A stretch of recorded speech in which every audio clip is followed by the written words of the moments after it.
An AEW World Contract signing between Samoa Joe and Swerve Strickland.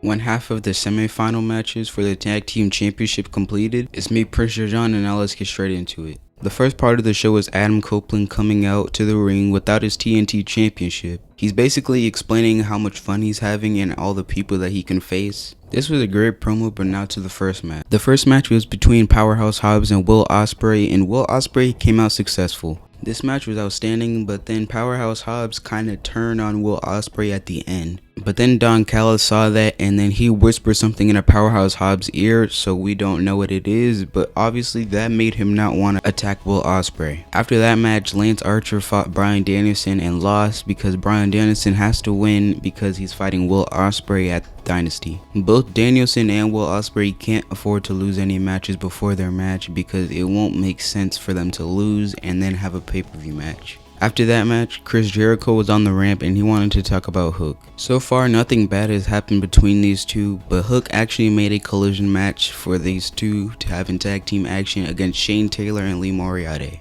But after that, Billy Gunn fought Jay White. The match ended due to disqualification because Jay White hit Billy with a low blow. So the Guns came out to help Jay White, but then the Acclaim came out to help Billy Gunn. Willow Nightingale, Chris Statlander, and Stokely Hathaway were all at the ramp and they were talking about Willow's match against Julia Hart at Dynasty. But then Mercedes Moné interrupted her and said whoever wins at Dynasty is gonna face her next at Double or Nothing. After that match, it was the semi-final match for the tag team tournament between Young Bucks and the Best Friends. The Young Bucks ended up winning, but then Trent Beretta got mad, and then when they were all going for a hug, Trent Beretta did a running knee strike and hit Orange Cassidy. After that, it was Thunder Rosa versus Mariah May, and whoever won got to fight Toni Storm at Dynasty. Thunder Rosa ended up winning, so she's gonna fight Toni Storm.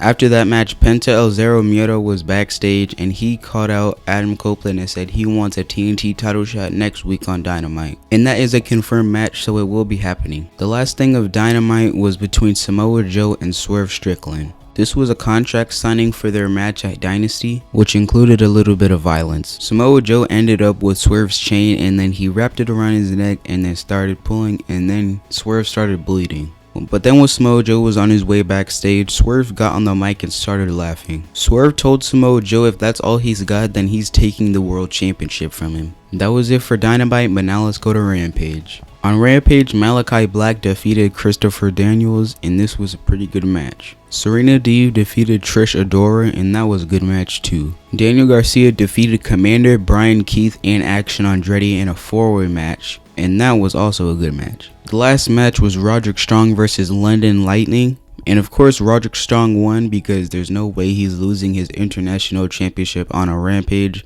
But then after that, London Lightning went backstage and actually met Tony Khan. I don't think that was for the first time though, because Tony Khan was actually saying how he was impressed of how he wrestles and all that kind of stuff. Anyways guys, that's it for the video. Make sure you like and subscribe, and we'll see you in the next video. Peace.